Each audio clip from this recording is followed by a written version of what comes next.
The Amazing Spider-Man 2 is a 2014 action-adventure game based on the Marvel Comics superhero Spider-Man, and 2014 film of the same name, and is a sequel to The Amazing Spider-Man. It was published by Activision and developed by Beenox, who previously developed Ultimate Spider-Man, Spider-Man 3, Spider-Man, Friend or Foe, Spider-Man, Shattered Dimensions, Spider-Man, Edge of Time, and its recent successor, The Amazing Spider-Man. A Gameloft version was released on April 17 for iOS and Android devices. It was released on April 29 in North America and May 2 in Europe for Microsoft Windows, Nintendo 3DS, PlayStation 3, PlayStation 4, Wii U, and Xbox 360. The Xbox One version was originally reported as delayed, but was released alongside the other platforms digitally while the release of physical copies was delayed by 2 weeks. Plot: the game begins with a flashback scene of the first Spidey film set 2 years back, with Peter Parker walking out of a convenience store. The store clerk rushes by, tells Peter he has been robbed, and asks for help chasing the criminal. Peter ignores him, stating "not my problem," and walks away to take a subway train to return home. Meanwhile, Uncle Ben tries to look for Peter on the city streets and runs into the thief from the convenience store and tries to stop him, but ends up getting shot and dies. Peter hears the gunshot and runs to the location and finds out it's his Uncle Ben dead. Peter realizes he should have stopped the thief the first chance he had and keeps on crying. Sometime during the story, Peter narrates his thoughts on Uncle Ben and says, "Uncle Ben was my rock where I couldn't count on anything. The night my parents disappeared. Where a genetically modified spider bite turned me into something new. But now Uncle Ben was gone. For his memory. For Aunt May's. To make up for not stopping his killer when I should have. I had to become a man. Spider-Man. And I've done some good, put away a lot of bad guys. But I haven't found the man who killed Uncle Ben. Just one more empty space in a life full of them." 2 years later, Spider-Man is still searching for Uncle Ben's killer. While investigating a group of street thugs for leads, his cover is blown by a falling obstacle caused by Felicia Hardy. After subduing the street thugs, he questions them regarding the killer. One of the street thugs tells him that the man works for Herman Schultz, an illegal weapons smuggler. Spider-Man arrives at Schultz's location, where his thugs are battling with Russian criminals over weapons.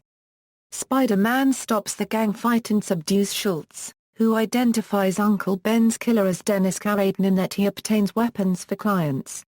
He then uses a flashbang to escape. While trying to track down Carradine, Spider-Man stops some car thieves and rescues his friend Stan Lee from a burning building. Peter later heads to the comics store to check up on Stan, where he apologizes for what happened to his apartment. Spider-Man eventually finds Carradine and his thugs talking to each other. Unfortunately, Carradine sees Spidey and decides to escape with his thugs by robbing a car and taking the driver hostage.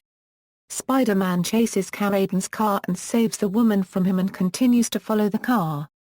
The car gets little far away, but Spider-Man finally catches up.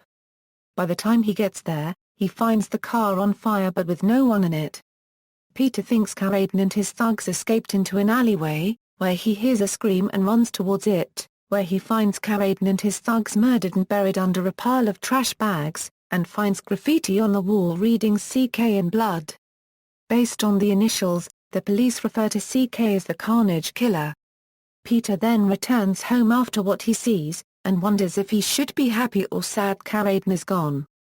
Aunt May tells Peter that the Daily Bugle news reporter Whitney Chang says that Dennis Carradine was being murdered, and that his leader, Herman Schultz, and the Russian mob has broken into Oscorp Tower and that its mission is to steal Oscorp technology to protect themselves from the Carnage Killer. Spider-Man stops the mob and saves all Oscorp scientists, including Max Dillon. Later, Spider-Man finds Schultz, who has stolen a seismic harness construction resource, and now calls himself the Shocker. Spider-Man beats Shocker but decides to keep the seismic blaster to upgrade his webbing. After the incident, Oscorp CEO Harry Osborn, and Wilson Fisk announce that their companies are working together to fund the Enhanced Crime Task Force, a privatized police force meant to contain criminals and Spider-Man. When Wilson Fisk offers to take Oscorp off of Harry's hands, Harry rebuffs him. Wilson Fisk comments that he'll wait until Harry dies from the disease that killed his father Norman Osborn. While Spider-Man is trying to stop a fight between street thugs and Russian mobsters in Central Park, he finds a note on a bound street thug from someone called Kraven the Hunter offering him help. After stopping a shootout, Spider-Man meets Kraven, who offers to train Spider-Man, telling him to meet at his loft. Spider-Man considers the pros and cons of the situation and visits the loft as Peter, acting as though he were interviewing Kraven for the Daily Bugle. Kraven reveals that he came to New York to hunt Oscorp's cross-species. After killing all of them, he chose to stay in the city and catch criminals. At home, Peter receives a call from Felicia, who stole Whitney Chang's phone. She states that the crime rate is going up and that Spider-Man is in danger. Spider-Man decides to meet Kraven, who wants to make Spider-Man a hunter as he has no son of his own. He offers to work together with Spider-Man to find the Carnage Killer, and shows him how to catch bigger criminals. Trailing lesser Russian thugs into an underground hideout, Spider-Man finds a map containing the locations of where the Russian mob operatives were killed by the Carnage Killer, and a poster for an anti-crime fundraiser held by Wilson Fisk. Realizing that the Russian mob plans to assassinate Fisk there, Spider-Man heads to the location but realizes he can't go in without an invitation, and then finds out he can go in with a reporter and decides for Whitney Chang to back him up. Arriving at the fundraiser, Peter meets up with his old friend Harry Osborn. Later, Peter changes into Spider-Man and quietly subdues the Russian mobsters. He then changes back into Peter and encounters Felicia at the bar. As Fisk arrives at the fundraiser, Peter speaks with him to obtain info about his views on Spider-Man, the Carnage Killer, and the Russian mob's activities. After exiting the theater, Peter Parker changes into Spider-Man and finds the Russian mob's hideout and destroys their high-tech weapons. Spider-Man hears that the Russian mobsters have caught the Carnage Killer, and finds a way to the hangar where he is being held. Spider-Man works to save a hostage who the Russian mob mistook for being the Carnage Killer. After saving the hostage, Spider-Man manages to get a description of the real Carnage Killer. The next day, using the description and the map, Spider-Man and Kraven manage to track him down. They find him threatening the driver of a drive-by shooting, and Spider-Man ends up saving the driver, and the killer reveals himself as Cletus Cassidy. Spider-Man and Cassidy fight until Cassidy is defeated. Kraven reveals he is trying to unleash the killer instinct in Spider-Man, expecting him to kill Cassidy. When Spider-Man refuses, Kraven leaves disappointed. Cassidy is apprehended by the police and taken to Ravencroft, where he meets Harry Osborn's assistant Donald Mencken. Following the defeat of the Russian mob and Schultz's gang, someone called the Kingpin begins filling in the power vacuum. Spider-Man hears of a break-in at the Kane Museum, supposedly perpetrated by him, and heads there, taking down the real criminals. Black Cat then shows up, sporting super speed, and fights Spider-Man. Upon being defeated by Spider-Man, Black Cat stated that she was transferred to Ravencroft until she was freed by Kingpin, who had his doctors do a cross-species experiment in exchange for her services. Denying Spider-Man's help to get her into witness protection, Black Cat escapes. The next day, Peter makes his way to Harry's apartment in order to receive information on Wilson Fisk, who he believes to be the Kingpin. Peter and Harry find out that Fisk used Oscorp's money to pay Kraven. Harry also tells Peter that he is dying and asks him for Spider-Man's help, believing his blood can help him with a cure. Peter visits Harry as Spider-Man and tells him that he can't give him his blood to avoid another incident like the lizard incident and needs time to research his blood, which angers Harry. After the discussion, Spider-Man makes his way to Kraven's loft to confront him. While there, he finds a secret room where he discovers that Kraven wants to hunt him before being tranquilized by Kraven. Kraven takes Spider-Man to Central Park and states that he trained him in order to make Spider-Man a worthy opponent. Spider-Man defeats Kraven and coerces info from him on how to get to Kingpin. Arriving at Fisk Tower, Spider-Man infiltrates one of the trucks and rides it to Kingpin's hideout. Spider-Man then proceeds to fight the Enhanced Crime Task Force soldiers and street thugs before entering the hideout and confronting Kingpin. Spider-Man defeats Kingpin and begins hacking his computer for incriminating evidence.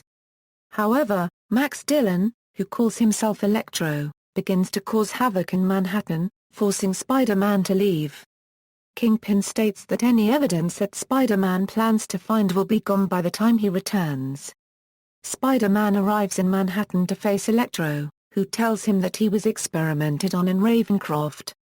He blames Spider-Man for not saving him and letting them hurt him since they were partners. Spider-Man tries to calm Electro down, but Electro then goes into a rage and attacks Spider-Man, which leads to a fight across New York. Spider-Man eventually defeats Electro. Meanwhile, Harry Osborn discovers and injects himself with Richard Parker's spider-venom and starts to cause havoc in the Oscorp building, prompting Spider-Man to investigate. Spider-Man encounters a now insane and grotesque Harry, who dubs himself the Green Goblin. Spider-Man regrettably defeats his former best friend. Afterwards, reports start to come in from the police that the Ravencroft Institute is under attack because of riots. Spider-Man heads to investigate, and it is revealed by Donald Menken that Ravencroft experimented on Cletus Cassidy with a symbiotic red liquid codenamed Venom. Spider-Man rescues all the staff stuck in the riot, and heads over to find Cletus, who has morphed inmates with the symbiote. The two fight and Cletus is overwhelmed by the symbiote and dubs himself Carnage. The two continue fighting and the battle ends with the symbiote getting burned, and Cletus is taken to the remaining custody at the prison. Sometime later, Peter visits Stan Lee again to talk about Harry Osborn and Uncle Ben. Stan encourages Peter to be the man that Uncle Ben wanted him to grow into, the man he raised him to be, and Ben knew what a tough place the world is and that it needs heroes and that Peter is one of those heroes. Peter says that now he can prove to his Uncle Ben and everyone else, and Stan says his famous catchphrase "Enough said." Later, Peter dresses as Spider-Man and swings around the city to save the day. In a post-credits scene, Kingpin is on the phone with the mayor of Manhattan about the Harry Osborn Green Goblin incident and states that he will continue to finance the Enhanced Crime Task Force himself. After the call, Kingpin speaks to Chameleon, who has been posing as Donald Menken all along. When Chameleon asks what their next plan is, Kingpin states that the real work begins.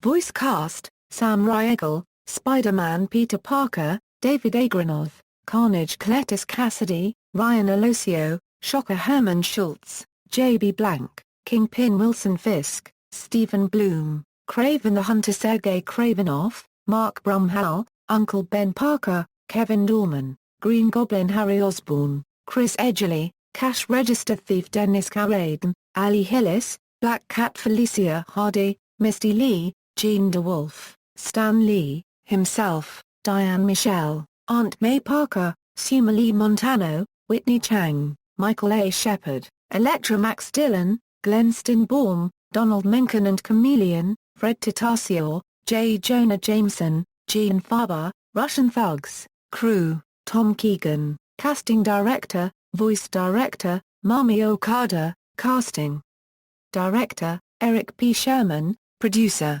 Gameplay. The game retains its open-world gameplay of previous entries in the franchise.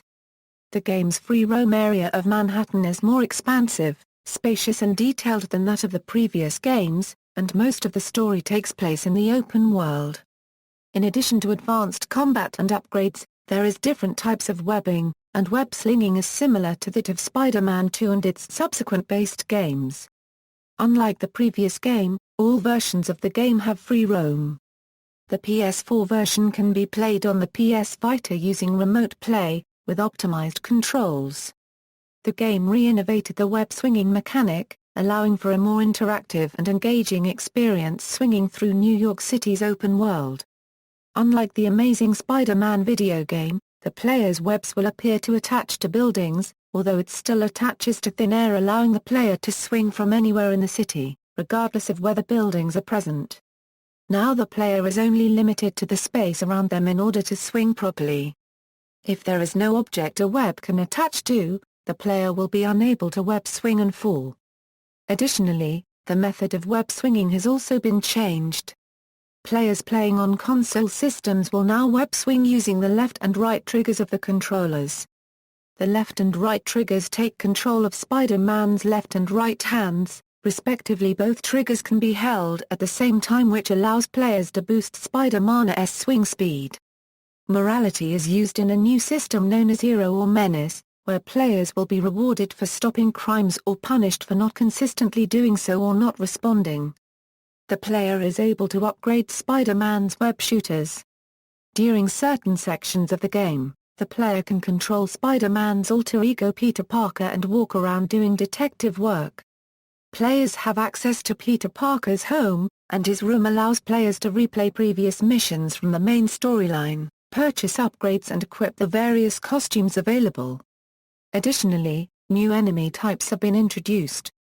Armored guards can be taken down either with a stealth attack or by the ionic web upgrade, which allows players to break down armor, thus leaving the guard vulnerable to damage. Furthermore, the city has been expanded to incorporate unique districts that allow for more open space to the player. The crimes from the first game have been expanded on, but it also includes new crimes such as arson and hostage situations. The crimes also progress dynamically, such as fighting criminals on the street then chasing one that gets away in a vehicle. Unlike the previous game, there will be constant random side activities. Additionally, the use of the web rush system returns and has been expanded on from the previous game, now allowing for critical strikes, dodges and rolls. There are also new upgrades and abilities introduced into the game, some of which have been expanded on from the previous game. The player can, as before, use their in-game smartphone to access the map, which provides the player with information of activities taking place in the area at the time. Players can use the map to track current activities and missions the player will be able to participate in throughout the game. Missions include photo investigation. Players must use their camera to take a photo of a suspicious situation. Task force. If you are viewed as a menace, the task force will appear as officers, robots, and turrets to eliminate you if the crime rate is up in New York. Police deadlock. Players must aid the police in defeating the criminals. Rescue. Players must help civilians in need of assistance. Russian hideouts. Players must infiltrate Russian hideouts in order to recover stolen Oscorp technology. Players will also use the in-game smartphone to manage in-game messages and upgrades for their suit and skills. Missions have been altered to fit players' play style. Rather than players navigating through a linear level, levels have been redesigned to be more open, allowing players to explore the map and providing them with different ways to approach the mission. Players can now choose between a silent, stealth approach and a combative, open approach to engage their enemies. Additionally, stealth-based attacks have been improved since the previous entry, since players are now able to silently take down enemies from a distance. Players are able to silently take down enemies from any surface the player is on, whether it be the ceiling, the wall or the ground. Players are also able to repel from their webs and perform inverted takedowns on enemies. The game will have an alternative storyline that differs from the film. Therefore, the events in the game will be different than those in the film in order to avoid any spoilers. Development. The game was announced at New York Comic Con October 2013, slated for a spring 2014 release. It was announced that Beenox would be developing the game. Motion capture performances were provided by Aaron Shank of Bat in the Sun Productions, as well as Sean T. Krishnan and Alina Andre. Marketing. A small teaser trailer was released at the New York Comic Con in 2013 to support the first announcement of the game. In January 2014, the first trailer for the game was released to the public. The release date for the console versions was announced in March 2014. The walkthrough trailer was released on March 27, 2014. The launch trailer for the mobile version was released upon the release of the game. Reception. The Amazing Spider-Man 2 received mixed reviews upon release, with most of the criticism aimed at the graphics, story, and glitches. The iOS version of the game has a weighted aggregate rating of 58/100 on Metacritic, based on 11 reviews. and 57.50% on GameRankings, based 8 reviews. The PlayStation 3 version of the game has 59.00% on GameRankings, based on 1 review. The PlayStation 4 version of the game has 54.02% on GameRankings, based on 5 reviews, and 50/100 on Metacritic, based on 7 reviews. The Xbox 360 and PlayStation 3 versions were reviewed as inferior to the PlayStation 4 and Xbox One versions, primarily due to the fact that the older console versions suffered from poor lighting, frame rate drops, and poorly detailed textures. The PS4 version of the game received a 5.4/10 from IGN. The Xbox One version of the game received a 5.5/10 from Digital Tutors, stating the biggest issue was, "It just isn't a unregistered trademark T-polished, and based off of the many issues we found with the game, it looks thrown together in a rush trying to get it out the door in time for the release of the movie." References. External links. Official website, The Amazing Spider-Man 2 at Internet Movie Database.